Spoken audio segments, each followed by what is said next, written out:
The GEMS workspace is kind of like a sandbox that allows you to manipulate your data without anyone else observing what you're doing.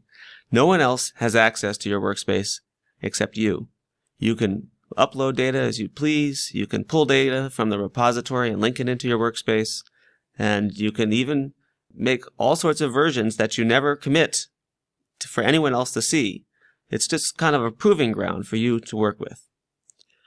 Let me show you how to navigate your GEMS workspace within the platform. Over here on the left is kind of a standard browsing format where your major folders and minor folders are all shown on the left pane. So for example, as I open up different successive subfolders within here, I can click on them and see what's inside. In this particular case, test is empty.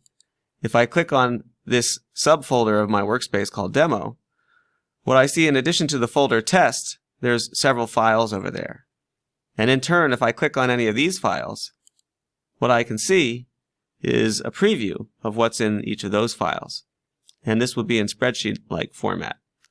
If it happens to be text files, they render a little differently. You don't get that nice bracketed formatting. Instead, it's kind of free-form.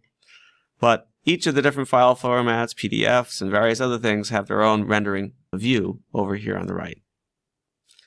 One thing to note is that any file that you linked in, or I should say data product that you linked in, appears with this blue icon, and that looks just like a file cabinet that is closed. And that blue icon tells us that that is indeed a GEMS data product. If you check out the video about the immutability of GEMS data products, it will remind you in that video and show you a lot of details about how those products cannot be altered, and you'd have to make a copy of those in order to deal with them.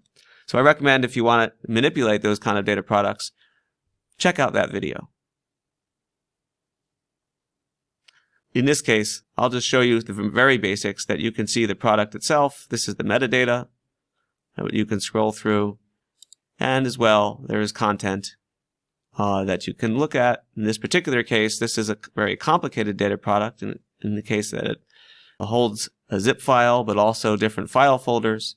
And each of those file folders have nested multiple levels deep of folders as well, each of which has data products that you can navigate. The view that you get here is the actual preview of that particular CSV file.